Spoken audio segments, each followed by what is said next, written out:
Bonjour, aujourd'hui je vais vous lire un extrait d'une des nouvelles de Capucine Leroy tirée de son recueil de nouvelles Contre vents et marées. Prologue. En franchissant la porte de la pouponnière, Paul et Julie avaient conscience que leur vie changerait bientôt, mais ils n'imaginaient pas à quel point. Famille d'accueil depuis longtemps, ils avaient appris, lors d'une réunion avec la DAS, qu'un enfant porteur de la trisomie 21 attendait un foyer depuis sa naissance. Il était évident, au plus profond de leur cœur, que ce petit être devait grandir chez eux. La première rencontre fut décisive. La directrice de la pouponnière les accueillit avec le sourire, puis leur proposa de commencer par visiter les locaux. Les lieux résonnaient de pleurs et de gazouillis mêlés.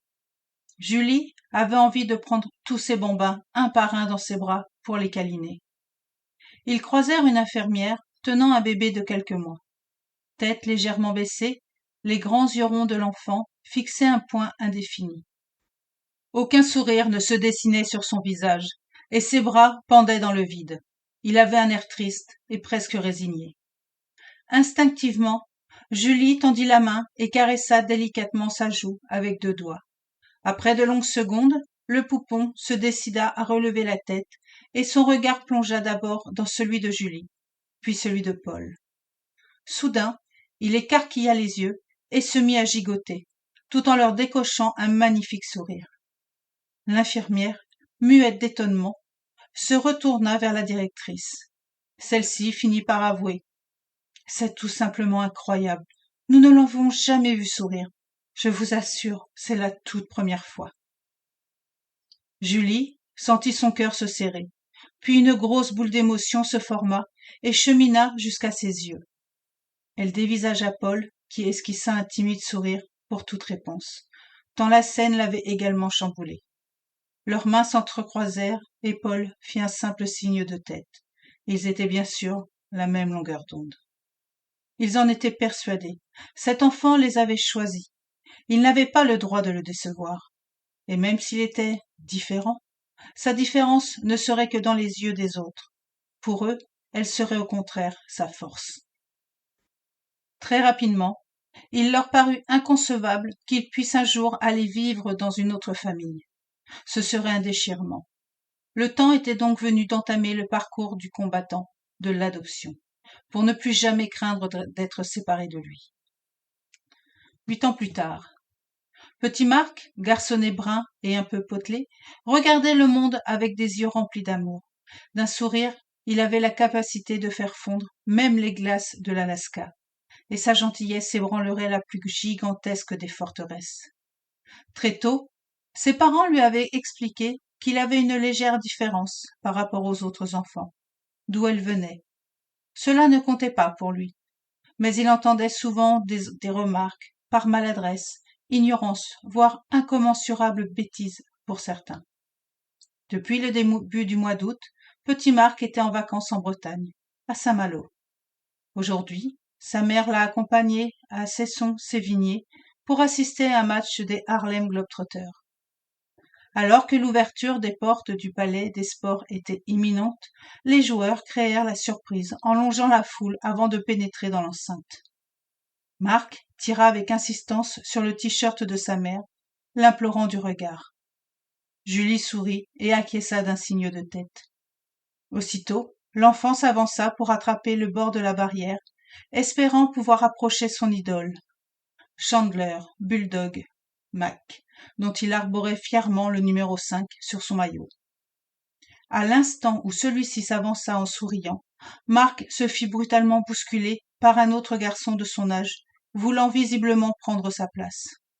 Déséquilibré, il manqua de tomber en arrière, avant que Julie ait le temps de réagir. Il fut rattrapé par la manche par Bulldog, qui avait vu toute la scène. « Tu es OK ?» demande le joueur à Marc. « Toi, pas gentil », ajouta-t-il en faisant les gros yeux à l'autre enfant. Puis, il serra la main de Marc et rejoignit son équipe. Marc croisa alors le regard foudroyant de son assaillant et tenta de lui parler. Celui-ci s'était déjà retourné pour discuter avec ses copains et ne lui accordait plus aucune attention. Marc se rapprocha de sa mère et attendit patiemment de pouvoir entrer et assister au match. Pendant le spectacle, Marc fut aux anges. Placé au bord du terrain, il put admirer son champion. Bulldog l'avait d'ailleurs reconnu et lui fit des clins d'œil à plusieurs reprises. À la fin, les joueurs dédicacèrent des ballons qu'ils lancèrent dans la foule. Marc n'eut pas besoin de tenter d'en attraper un. Bulldog vint lui remettre le sien. Fier et heureux, Marc se rassit tout en serrant son trésor contre lui, lorsqu'il entendit: « On va lui choper son ballon, au débile !»« Pardon ?» s'exclama Julie en se retournant. « Rien, madame, c'était juste pour rire, » bafouilla un jeune garçon. « Pour rire ? Je n'apprécie pas du tout ton humour, gronda-t-elle. Oh, mais je te reconnais, tu es le garnement qui a bousculé Marc. Dehors. Tes parents sont là ? Non, madame. Mais c'est bon, on s'en va. Tu fais bien.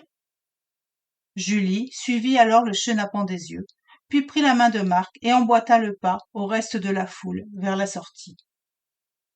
Le lendemain, comme le soleil était au rendez-vous et la mer basse, la famille put pique-niquer sur la plage du Sillon. Ils s'installèrent non loin des brise-lames, ces grands poteaux de chêne plantés dans le sable.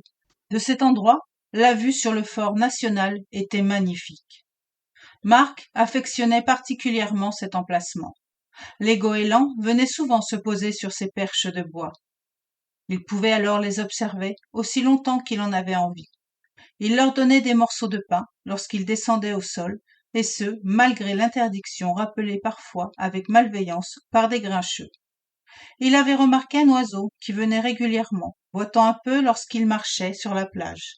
Ses congénères le chassaient dès qu'il s'approchait pour prendre la nourriture. Alors, Marc avait imaginé un stratagème. Il lançait plusieurs morceaux loin sur la gauche. Pendant que les goélands se jetaient sur la nourriture en criant et en se battant, Marc en envoyait aussitôt à droite vers Arthur. C'est en effet ainsi qu'il avait appelé le goéland boiteux. Il avait expliqué à ses parents qu'ils se ressemblaient tous les deux. Les autres les rejetaient pour la même raison. Ils étaient différents.